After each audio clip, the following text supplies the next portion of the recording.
Hello, and welcome to the Right Connection at Thoreau Farm, a program in partnership with the Thoreau Society. I'm Margaret Carroll-Bergman, Executive Director of Thoreau Farm, the birthplace of Henry David Thoreau. Before we get to tonight's guest, Thoreauvian, naturalist, and friend of Thoreau Farm, John Hanson Mitchell, I'd like to tell you about our upcoming programs at the Right Connection this fall. On Friday, October 1st at 7 p.m., our featured event for the year is an author talk with George H. Colt, author of The Big House, which was a National Book Award finalist and the New York Times Notable Book of the Year. His other nonfiction work includes Brothers, November the Soul, and most recently, The Game, which goes behind the scenes of the historic Harvard-Yale football game of 1968. And we all know how that ended. On Saturday, October 2nd, join us for Writing About Family, a workshop led by George Colt at Thoreau Farm. And on Sunday, October 3rd, Awaken Your Senses right outside your door, a 90-minute workshop led by writer Corinne H. Smith. Corinne is the author of Westward I Go Free, Tracing Thoreau's Last Journey, and Henry David Thoreau for Kids. Corinne will teach the art of mindfulness and observation, the same tools Thoreau famously employed when documenting the natural world. Saturday and Sunday, October 30th and 31st, don't miss documentary filmmaking, an immersive experience, a 2-day workshop led by award-winning documentary filmmaker Melinda Levin. Levin's work has taken her all over the world, where she examines environmental, cultural, socio-political, arts, and indigenous issues with a transcendentalist eye. She served as an artist citizen ambassador for the U.S. Department of State and has presented in Vietnam, Thailand, Tajikistan, and Afghanistan. All these programs and more can be found on our website, www.thoreaufarm.org. And now, let me introduce tonight's guest, John H. Mitchell. John is the author of Ceremonial Time, 15,000 Years on 1 Square Mile, Walking Towards Walden, A Pilgrimage in Search of Place, and A Field Guide to Your Own Backyard, a seasonal guide to the flora and fauna of the Eastern U.S., among other books. He is also the founding editor of the Massachusetts Audubon's award-winning journal, Sanctuary. John's here today to speak about his latest book, Legends of the Common Stream. John and I will talk for about 15 to 20 minutes, then open it up for questions. Please write your questions in the chat feature. Also, you don't have to wait for 15 minutes or till we call for questions again. Send us your questions as they occur to you, and we'll start. We might start questioning John sooner with your questions. In short, I'm counting on you to help me interview John. Hello, John. It's great to see you today. Thank you for joining us. How did Thoreau become an essential thread in this book of myth and lore and man's understanding of nature, and how it leads to our understanding of different gods and eventually the more dominant religions of the world like Judaism, Islam, Christianity, and more? Well, for one thing, Henry was very interested in religion, but Henry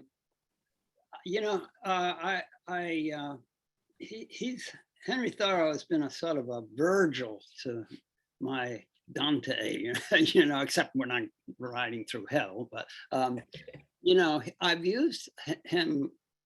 Well, he has a walk-on part in Ceremonial Time. And then the next book's Living at the End of Time. It's all about his life. And I set up a Thoreauvian experiment. I lived in a little cabin for 2 years without running water, electricity, and that sort of thing. Tiny house. Lived in a tiny house for 2 years and tracked, what was going on in my life and his life. And I think every other book that I've written that deal with Scratch Flat, which is my local hunting ground, I think he's either a major figure or has a walk-on part, including this one. Here he is. The book goes through the year, and of course Henry's journals were convenient takeoff points. Mm-hmm. So he's been in most of the books except the books about Europe and Italian gardens and that sort of thing. Would you say that Henry it was a spiritualist, or I mean, that was popular during his age, wasn't it? Mystical or mysticism. Yeah, didn't he say, I am a transcendentalist and a mystic or something like that? Also, I think, I think he had these sort of spiritual connections earlier in his life, and then he went through a sort of a dark night of the soul. I think later in his life, after his brother died, and he became more introspective. But I think he lost that contact with the wild spirit world. What I found fascinating about your book was that you took us on a month by month through a year, but each month might have been several years condensed into that month. I'm guessing because you were ice skating and looking down at ice. I don't know if you still do those things today, or Yeah, sometimes. and and then you weave in mythology, sort of, world mythology, and making, I think you set it up by saying the common stream is in every town has a common stream. And so then you show us how nature and man's response to nature, over thousands of years, created gods and deities, and then how Christianity and Judaism took these pagan, I guess, beginnings from many different cultures over many different centuries, and created these dominant religions. And so that's why I was fascinated that you were weaving Henry through it, and calling referring to Henry as Saint Henry. And I wonder if you could talk a little bit more um, about your view, and it would be Henry's view of religion. I mean, because you seem to admire primitive man's, outlook on religion, but when it comes to modern man, that you don't understand why they believe the way that, or he believes, or she believes. Yeah. Well, it's a good question. Um, I mean, by the way, the common stream, I mean, there's a double meaning there. It's a common stream. It's about the brook and the natural history of brook, but there is a common stream of myth that runs through all cultures. For example, the bear. The bear Mhm. is a common, ranging from a wide culture, or frog or turtle especially. But Mhm. anyway, yeah, I like the early. I think the earlier religions, pagan religions or non-religions, I think this appreciation of nature and all these stories, I think folklore came before religions. I think, you look up at the sky and the sun is December is the days are getting shorter and shorter. There's no guarantee it's going to come back. And so you start lighting earthly fires to bring it back, and then slowly that becomes ritualized, and you get priests involved and shamans. So I think these earlier, what we call pagan religions, they're much closer to the natural world, and much closer to daily events. Thunder, for example, thunder is a spiritual event, huge voice of the sky, thunder. You got to imagine that something's talking to you. But anyway, and then, yeah, as you say, later on, much later on, 3,000-4,000 years later on, you get these sort of dictatorial religions that require this and require, of course, the early ones did too. You had to propitiate, you kill a deer, you got to make sure she's happy, got to in the spirit world, but they become very structured religions of law. And a Catholic Church, by the way, is brilliant. They didn't deny the existence of these spirits, they just said, no, you got the wrong God. This is the saint, and it worked. works to this day. I mean, they're cultures that integrate their traditional ancient pre-Christian beliefs with the Catholic Church, especially like Mexico and Haiti, Santeria, all those other religions. You know, they come Creole religion. They integrate all these things. So it was a long evolution towards a sort of a stricter, and that's what I don't like.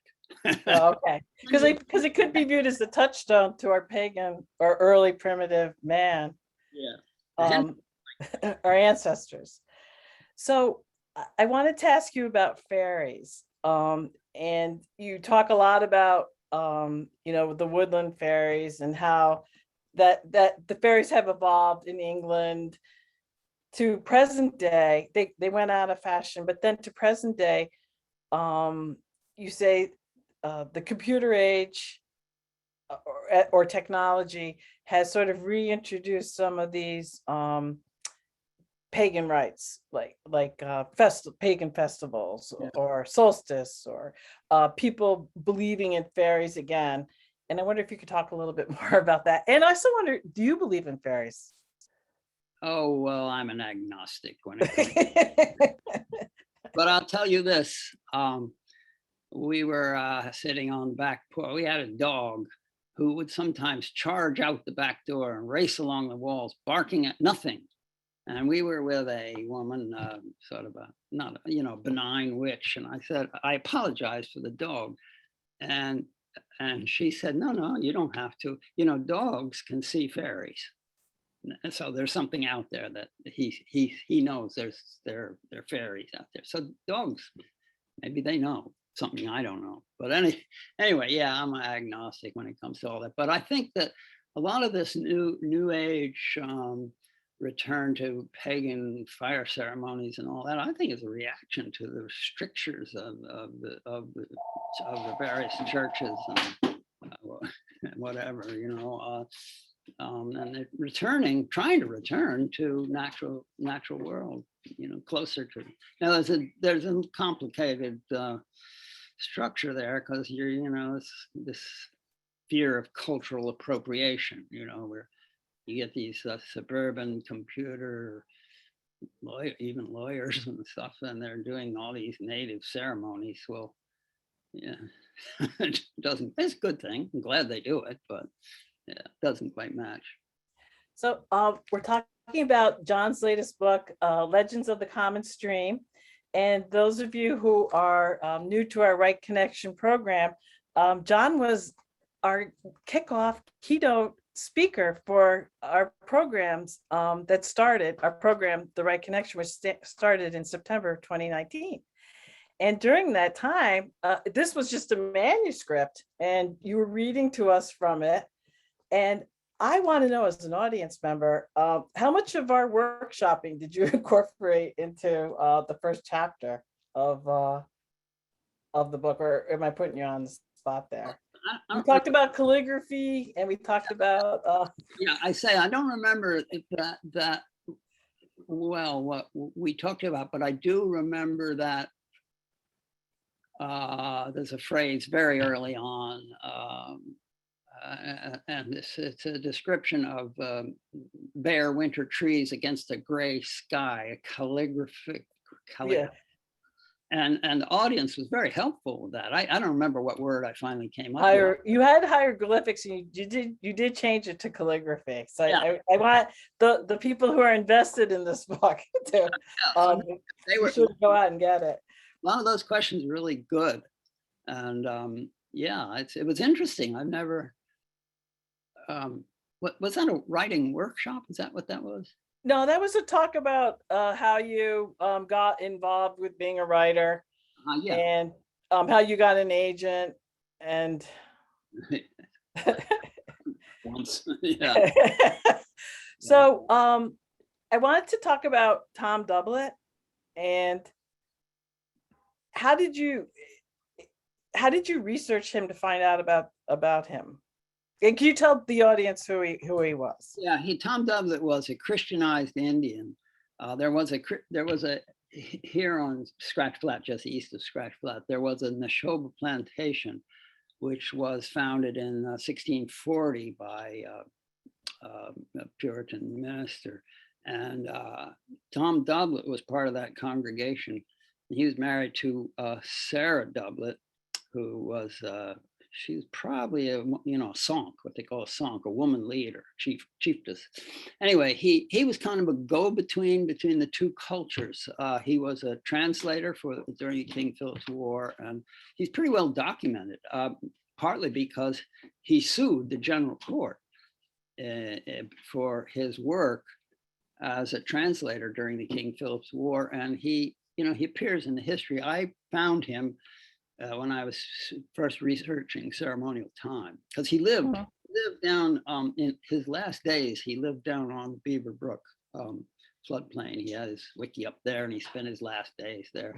And he's pretty well documented guy. His father was killed in a Mohawk raid right near this spot where I spend my mornings. And so he's a figure I've used a lot, because he's got the old, traditional native culture, and yet he saw the entire transformation of his world. He was, I don't know what year he's born, but it was before 1620. And, then the English come in and they just transform the entire, well, they killed a lot of people for one thing, but they also, transformed the culture. And so he's a constant figure in a lot of the books I've written about Scratch Flat. So you also wrote about climate change, and you wrote I can't pronounce these two glacial periods that you talk about, like one climate change thousands of years ago when the ice caps melt, and then you likened the advent of the Europeans coming to America as just as disastrous as the climate change that we're experiencing today in terms of culture changing. Can you talk more about that? Yeah, glacial. Worse than the glacier. No, couldn't be worse than the glacier. Pretty bad. Yeah, they transform. Well, see, the native people, as you know, they lived here for in this environment for 15,000 years in a sustainable system. And then the English come along, and instead of adapting their culture to the land, they decided to change the land to match their idea. And so that's not unusual. That's Western culture, and it just transformed. And we are now in the period you're talking about earlier was the Pleistocene, where during the Ice Age or just after the Ice Age. And then we are in now what they're calling the Anthropocene, which is the incredible environmental and ecological changes that are taking place because of human activity. And the difference is that it's happening really fast in geological time. I mean, this global climate change, there was a guy, a Swedish scientist, discovered it back in, I think, late 1700s. He noticed that increase in carbon dioxide, and he predicted exactly what we're having now. So, we think, well, you probably heard what's going to happen in 2030, sea level rise, islands gone, major cities going under, huge population shifts, another 15 years, another billion people added to the earth. Where are they going to live, So yeah, this is a major change, but nobody takes it, well, scientists take it seriously. Yeah. But it's so, our culture, our industrial culture is so deeply ensconced in the use of resources. I don't know what we're going to do. And yet you blame radio, the advent of radio, as distancing us from our sense of place, our sense of where we are locally and the geography around that. Yeah, that's. Can you elaborate on that? Yeah, before the radio, those folk tales, those legends and folk tales, uh, were unique to, well, the native people. Just they always have had them. They haven't changed much. But the English, for example, in Appalachia, back in the Scots-Irish who settled in Appalachia, those people are illiterate, but they could still recite the Robin Hood ballads word for word. We go on for 15, 16 chapters of the Robin Hood stories. The Robin Hood was a real presence. And then you get the radio, and that's the beginning. It's not quite as bad as TV, but it was a slow erosion and commercialization of the music and the literature and folklore. And it's a big change. Media did that. So John, we have a question here from Molly Eberly. Molly's on the board of directors at Thoreau Farm. Mhm. And she asks, what changes, natural and cultural, do you foresee for the Beaver Brook area during the next couple of decades in this Anthropocene age? Yes, that's a great question. Let's see. Well, Beaver Brook, since I've been around here 40 years, and because of the presence of the highway, everything has changed dramatically. I mean, somebody put in a big monster, horrible mall in Old Horse Farm here just a few years ago. So that's going to carry on, except there are, the town has passed certain regulations that control certain things, but that's not counting. You think this has been a rainy July, just wait. It's going to get worse. And where we are, we're perched above Beaver Brook, but Beaver Brook is going to rise. The waters of the Beaver Brook are going to rise, and there are houses within the 100-year floodplain, which shouldn't be there.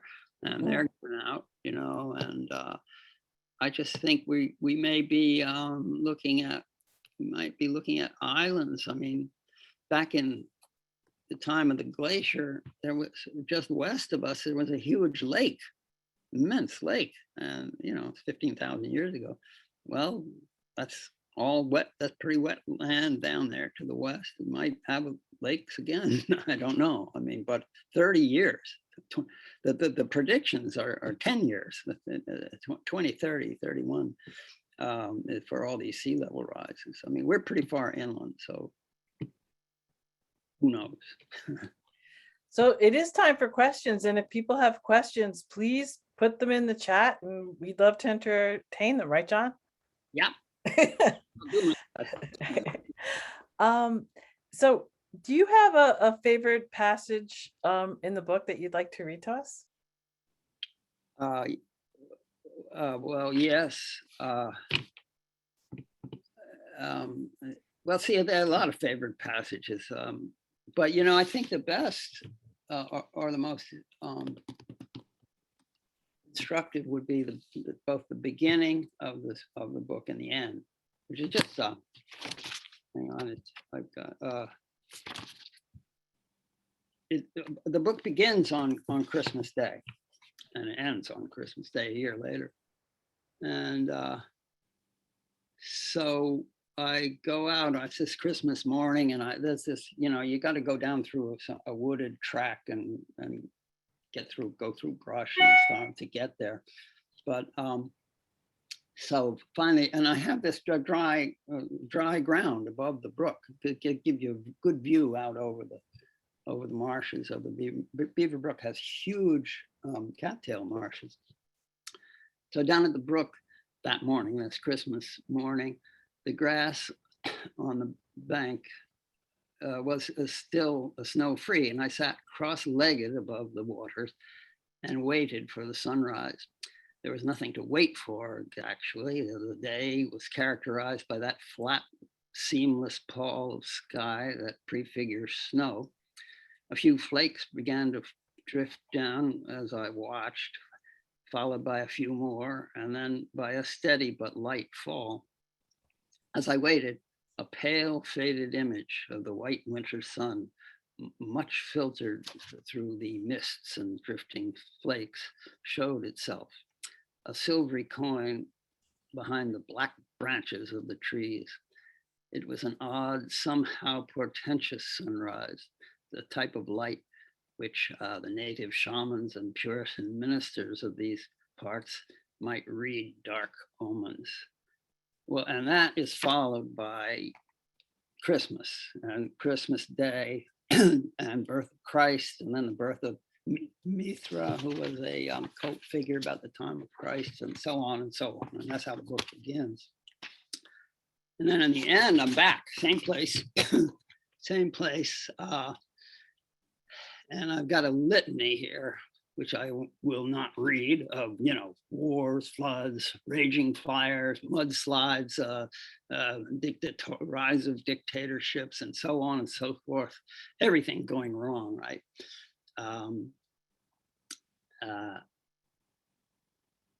But world events notwithstanding, as I watched, the cold winter white sun slowly rose above the wooded ridge to the east. The black waters slipped past the bank, just as they have for the last 12,000 years. And in the midst of that overarching silence, just as the sun was cleared the tops of the trees on the opposite shore, I heard the long, spirited twittering of a winter wren. The sun is but a morning star, Henry Thoreau wrote at the end of Walden, as a way of putting things in perspective. The same could be said of the running waters of Beaver Brook. Cultures may come and cultures may go, myths and legends may flourish and fade, but the stream goes on forever.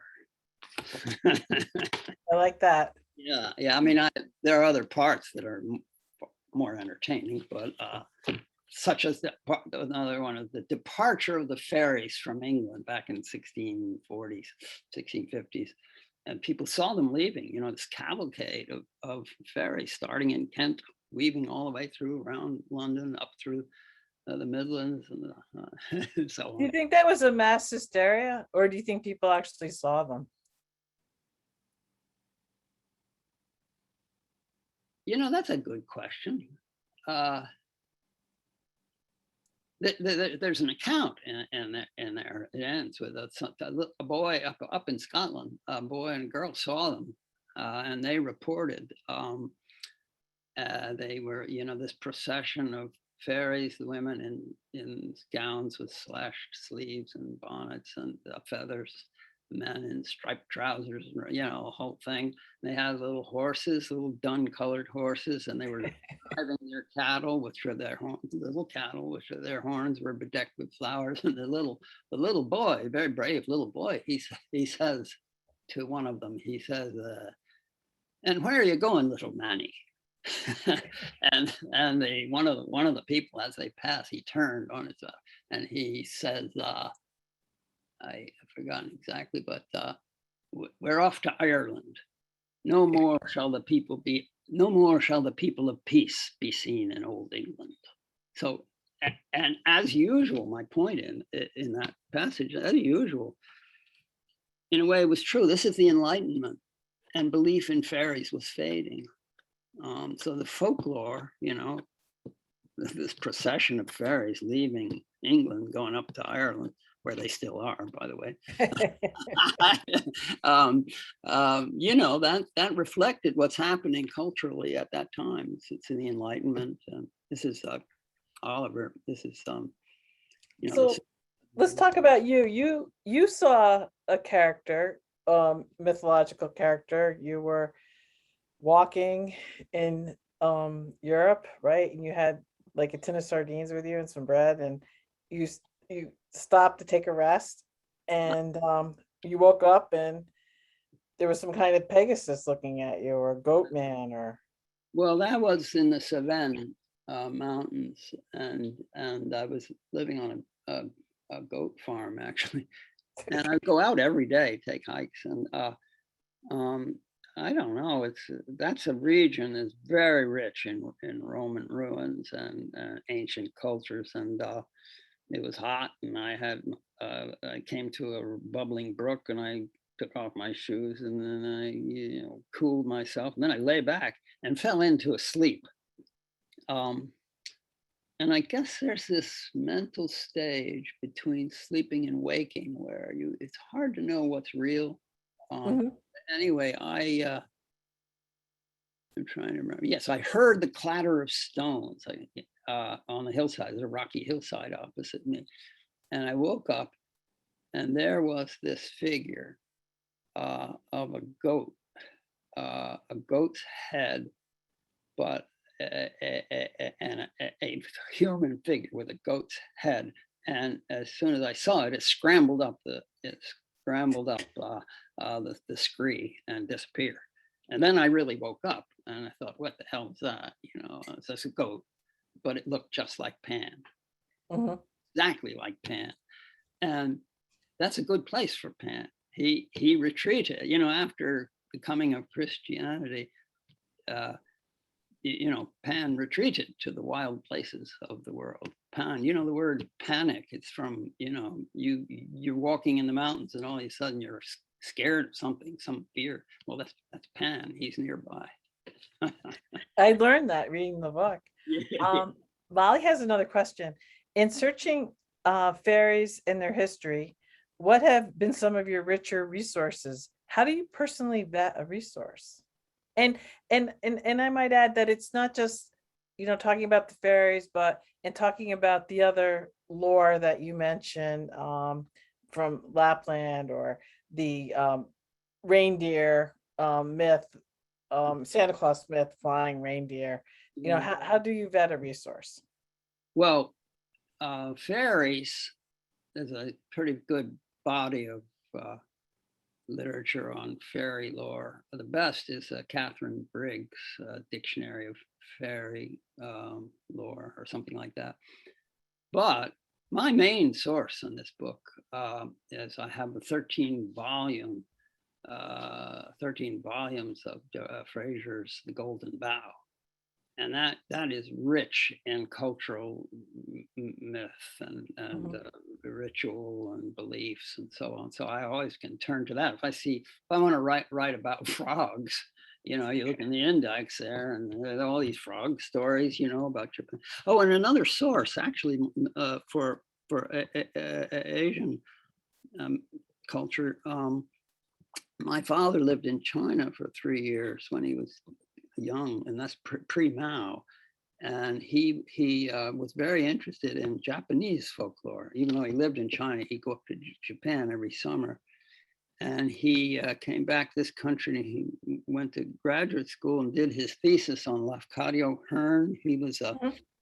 who is an Irish writer who ended up he's kind of the Grimm's brothers of Japanese culture, of Japanese folklore, and rich. But I got my father's library after he died, and that's I get all my stories of Kitsune the fox and all this spirit lore, all these goblins, spider goblins, and so on and so forth from those books. It's all, you never know. You just never know. I was reading something, I don't, can't even remember what it was, and all of a sudden I come across this story about I've forgotten the name of the cultural group in Oaxaca, I think, and they can talk to plants. Everybody can talk, anybody can talk to plants, but people in this culture, at least certain groups of them, the plants talk back. So, Hmm. that's one of those cultures that, they mix the Catholic, the such and such a plant is called San Pedro. He has a name, but he's still a plant, So, some questions are coming in. Lawrence, Larry, Leverone, to you. If Henry read your book, what might he have to say about it? Thanks, and he's enjoying the talk. If Henry had what? If he read your book, Yeah. what would he have to say about it? Well, that's a good question. I think he'd love it. He would. I think he would, especially the parts that take traditional religions to task. And well, of course he'd love it because he's the hero of the book. He's my guide. He's everywhere in the book. Yeah. He's actually the one person who comes out looking pretty good. And your friend who died, and Briggs, and then the woman you met in the forest who's from Concord, who had studied Native American culture. They all Yeah. look Yeah. No, but so, Henry's the main guide. He's everywhere, in any subject. so Tom O'Malley, he asks, have you ever been to Maeve's Cairn in Sligo, Like, Ireland? And I'm pronouncing everything wrong. yes, There's like, a strong Sligo. There's yeah, a strong recognition of magic in that area, even today. Locals tell us that everything Mr. Yeats wrote is true. Well, I believe that. yeah, yeah. Well, I mean, I think it's in Sligo where there's, I think it's there. There's um, a labyrinth carved in stone, or maybe. Anyway, I think it's there, and also there's a famous um, image of Chernobus, a deer god. He's a man, but he's got a deer head, and he or she, it's a he, is a benign. I think he's benign, but he can be mean too.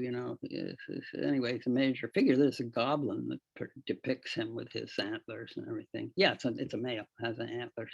And I think that's Sligo. I've never been there, but I know about it. Oh, and there's a lot of bear lore, I think, in some of those traditions. Yeah, and you seem to like bear lore the best, right? Ooh, I And do. why is that? I love bear lore. Yeah. Well, I first ran across that. See, I've been in this field since I was in school, and I did a paper on folkloric origins of the Odyssey adventures, and one of them has to do with a character called the Bearson, who's strong as a bear. His father was a bear, his mother was human. And basically, Odysseus has a lot of the attributes of the bear son, and so that's what got me started, and that's where I found this book, my main source, Bear Ceremonialism in the Northern Hemisphere, Huh. Irving Blank. I've forgotten his name. Hallowell, Irving Hallowell. And and that starts with the Ainu, of northern Japan, who are their bear cult. Mhm. And it sweeps all across North America, all through Europe, and down into Greece. A lot of bear lore in Greece, in Greek mythology, and so on. So that's yeah, bears are major. For one thing, well, they stand up on two legs, and their footprint, at least the black bear, I think, is footprint is very similar. It's plantigrade. It's very similar to the human footprint. So people assume that it's their brother, or sister. It's very important in cultures around the world, except Africa. You don't see much in Africa. There's another question from Molly, and she asked, would you ever consider writing a children's book? No, I never have. I was asked to write one for an illustrator. She asked me to come up with a story, so I told the children's version of the story of Chanticleer out of Chaucer, and all everybody chase. Anyway, he tricks the fox. Oh, but you know what? I didn't read the whole question because I didn't wait for Molly. She meant a children's book featuring bear characters, or a book about folklore for children. No, but this book this particular book could make a sort of a dictionary, or a child's guide to folklore or something. But I've never thought about doing that kind of thing. No. So and maybe I just didn't find this when I was reading the book, but I know that it runs for about 3 miles, but how big is Beaver Brook? Well, it's about 12. I think it's about 15 miles long. It Okay. starts up in Boxborough. It starts in a marsh, actually, a wet meadow, and runs down through a little stream, and then somebody dammed the stream, and it backs up, and then it gets around, and then it rushes, and it grows, and it spreads, and pretty soon it's got these big marshes. And the section that I write about, if you're headed west from Littleton on Route 119, Mhm. you cross over Beaver Brook. You look to your right and left, you see Beaver Brook, and I'm to the right. And if you go down, there's road just beyond that on the right called Beaver Brook Road. And if you go down Beaver Brook Road, is maybe a mile from 119, maybe a little more. But if you go on a boat or ice skate, it's about 3 or 4 miles because it snakes all through the marshes. I mean, it's almost a full day trip if you go by canoe. Plus there are all these backwaters and what do you call them? Not horseshoes, oxbows, and it's a long, interesting journey. And recently, there's a big beaver dam down there that you got to get around somehow if you're boating. And then there's a footbridge over the brook about halfway down, which when the waters are high, you can't get under that footbridge. You got to portage around it. Uh, Mhm. so it's a good stretch, about 3 or 4 miles. So, I was reading that, I'm just reading this right now that, you write, not far from Beaver Brook is, in the 1980s, an archaeologist turned up a bear skull at a dig, which was buried with a flat stone above its head. This was a tradition among bear hunting peoples throughout the Northern Hemisphere. And then you write that this was also something that happened, among the early people in Japan, that they had done a similar thing. Um, how does something like that, for in two very far geographically far away cultures, how do they come up doing the same thing? Well, that's the common stream. Hmm. I've forgotten the folkloric term. I mean the folklorists term for it. So it's not theme, but it's a conceit or something like that.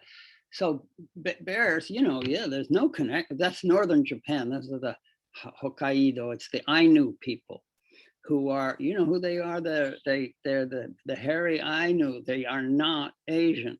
They're more Uh-huh. Asian, and they're bears still up in Hokkaido, and they had this elaborate ritual, which it occurs also in Native American cultures, and I think it's also in the bear sun. Uh, that they have this ritual where they capture a bear and they feed the bear, and then this comes the time for the bear to get married, and so they kill the bear.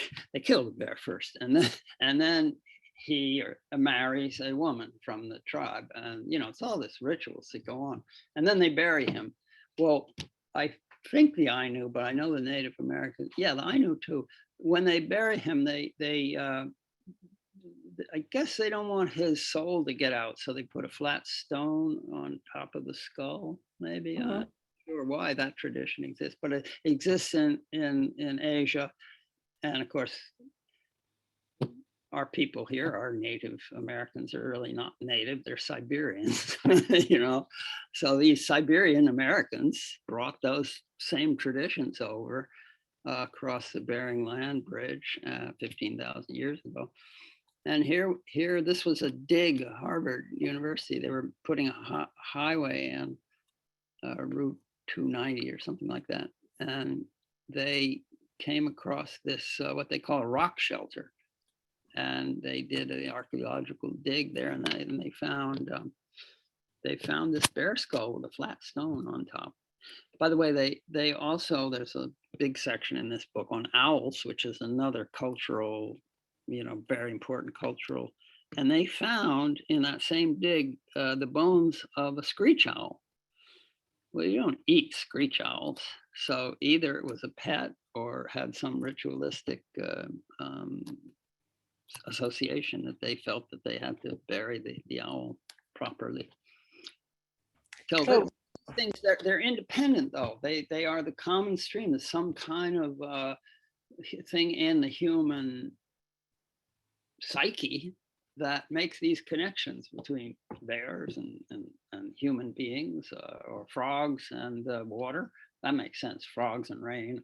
Or so what do you think is the common stream of modern man and woman? I think it's probably greed. But don't you think? I don't know that there's a common stream. I mean, everybody wants to make money. Uh, it's probably the driving force in our modern Western, well, You don't think it's fear? You not just don't, Western culture, worldwide. you wouldn't say that fear could be the common stream? What's that? Fear. Fear. Um, no, I don't think it's fear. Maybe, yeah, maybe a fear. Yes, when you hear, thunderstorms and lightning. And climate change. Well, that people are not afraid of that, unfortunately. No, I think it's really well, nowadays it's all been lost. So that's my point. That's the point of this book, is that that knowledge of fairy rings and fairies and bear lore and frog lore and turtles and snakes and owls, all those folk tales and legends, they all connected people with their local environment. I mean, look at wildflowers. They all have these names like Sweet Annie and they, um, and that's all lost now. And I think, if we can restore that appreciation of these stories that connect people to the land, maybe it'll help them not be so rapacious. I doubt it, but it's a thought. Molly asked a good question. Well, she's quoting Thoreau, time is but a stream I go fishing in. Yeah. And then she asked you, John, what streams are you fishing in? Well, I am fishing in the common stream. I use that quote, by the way, in the Entourage. Yeah, I use that same quote. Yeah, I mean, that's the point. I used the common village stream, which was Beaver Brook. There were farms along, they grazed cattle there and all that. Although it's not, Beaver Brook is much wilder than the common streams of Europe. But anyway, but I used the natural history of the Beaver Brook. I fished fished into the natural history of the plants and animals along Beaver Brook to jump to the common stream of world cultures and folklore and legend. Now you mentioned that in your dedication you mentioned your parents who introduced you to all this. Can you tell us a little bit about that? They Well, introduced you to nature? yeah, my family's from the Eastern Shore of Maryland, so they pretty well connected with land there. Mhm. Although my father was a minister, he wasn't well, he had a farm, but he sold it in the 30s. But anyway, he, as I said, he was very interested in Lafcadio Hearn and myths and legends of Japan.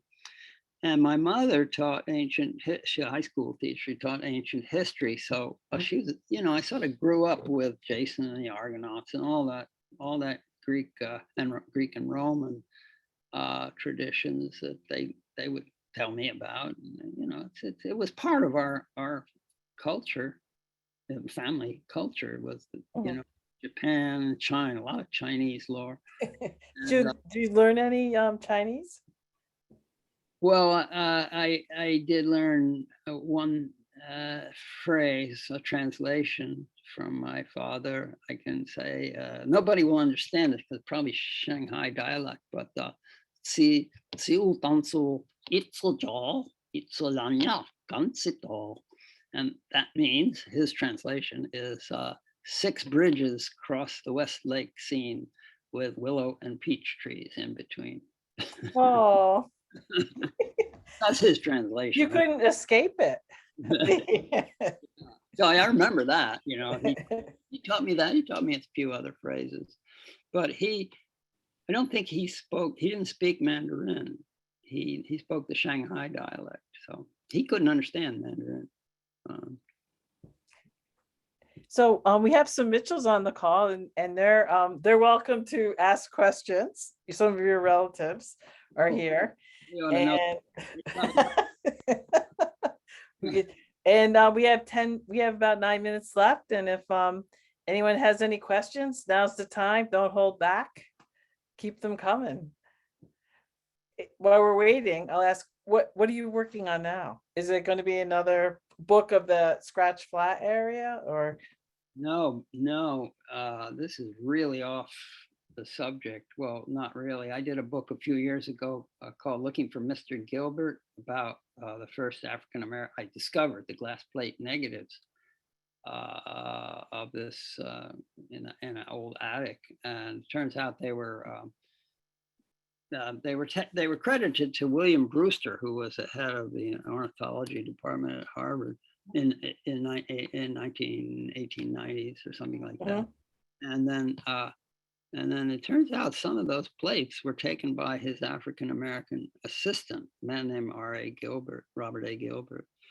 So researching that, I ran across the story of a slave who around 1840, a slave who sold his master.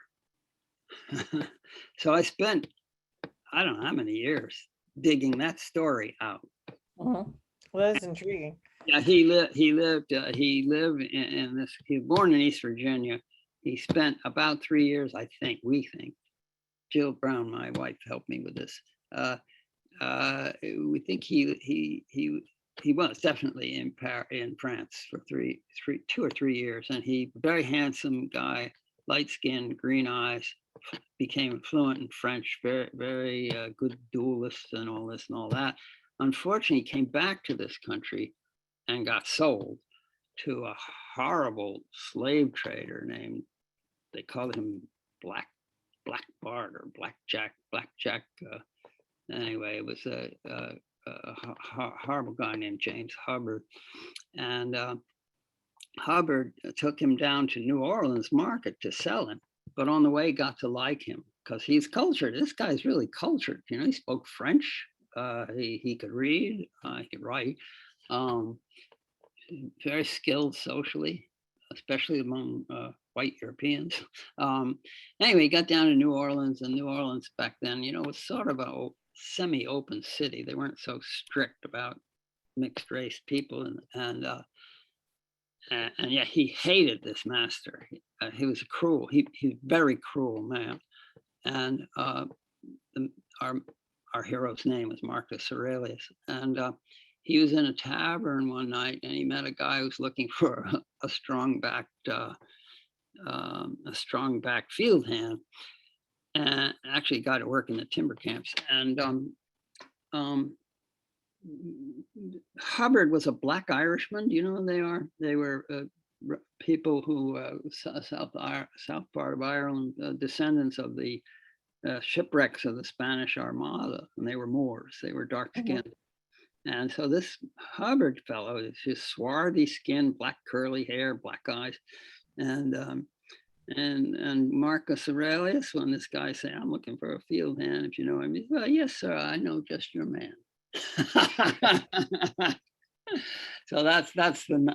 So I did all this work, and there are just too many holes in it to do it as nonfiction. So I have an agent. He said, "Why don't you do it as a novel, a nonfiction novel?" So I just turned it in. See what happens. Yeah, well, keep us apprised. Yeah. Now, I have a question from Alice Morrow. She says, this is Jackie and Alice in Derbyshire. Yep. Are there any bears in Beaver Brook? There are, there's so many bears, they're a problem. In fact, I recount in here, I was charged by a bear a few years ago. She was stealing my bird seed, and I went out on the back porch and told her to get out. And she went away down the path, and then she turned around and decided, I don't like that. And she charged me.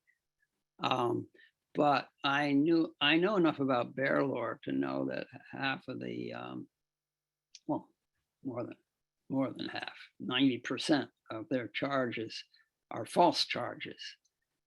Well, actually, it all happened so fast, I didn't know what to do anyway.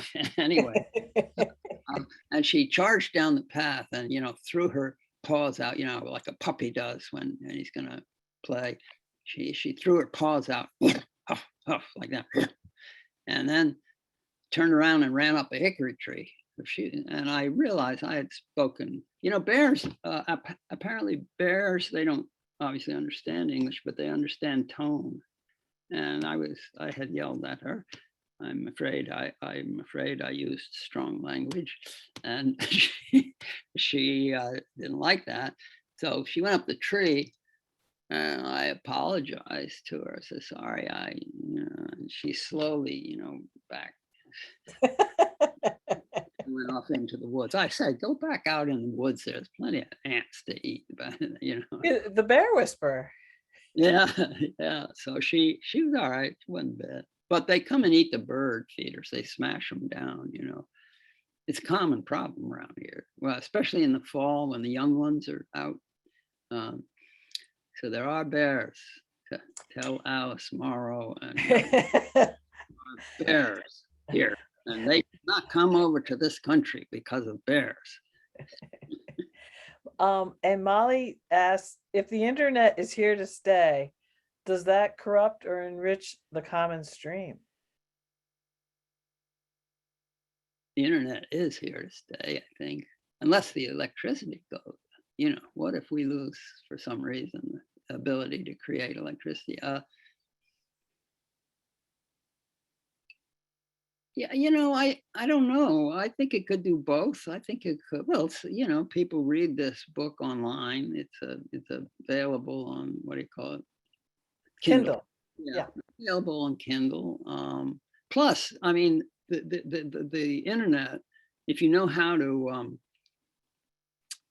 to check the sources, a lot of fake news on the internet, on the web.